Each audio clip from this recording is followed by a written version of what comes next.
भंडारा जिल्ह्यामध्ये सलग 2 दिवस ठिकठिकाणी मोठ्या प्रमाणात वादळी वाऱ्यासह पाऊस बरसला।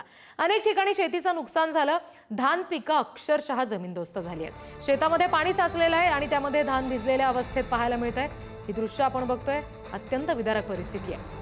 मात्र अशात पंचनामे करत नुकसान भरपाई देण्यात यावी अशी मागणी आता शेतकऱ्यांनी लावून धरलेली आहे। तलाठ्यांनी नुकसानीची पाहणी केली असून आदेश आल्यानंतर पंचनामे करून नुकसान भरपाईसाठी प्रयत्न करणार असल्याचं सुद्धा सांगितलं गेलंय।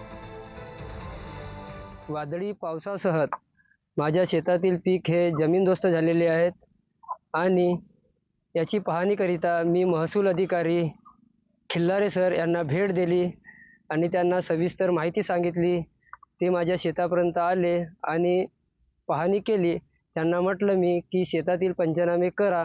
खिल्लारे सरांनी मला म्हटलं की पंचनाम्याचे आदेश मला यायचे आहेत, पंचनाम्याचे आदेश आले तर मी शेतीचे पंचनामे करीन। काल आणि परवा जो पाऊस झाला, वाऱ्यामुळे बऱ्याच शेतकऱ्यांचं नुकसान झालं। बऱ्यापैकी धान झोपलेला आढळून येते। अशी कंप्लेंट घेऊन 2-3 शेतकरी काल माझ्याकडे आले।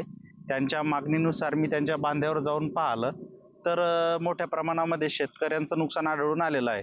आणि पंचनामे आता जोपर्यंत आपल्या तहसील स्तरावरून पंचनाम्याचे आदेश येत नाही तोपर्यंत आपण पंचनामे काय करू शकणार नाही। पण जी स्थानिक नुकसानीचं जे पाहणी आहे ते आपण करून पाहणी केलेली आहे इथं, आणि जसे आदेश येतील त्याप्रमाणे आपण पंचनामे करून घेऊ।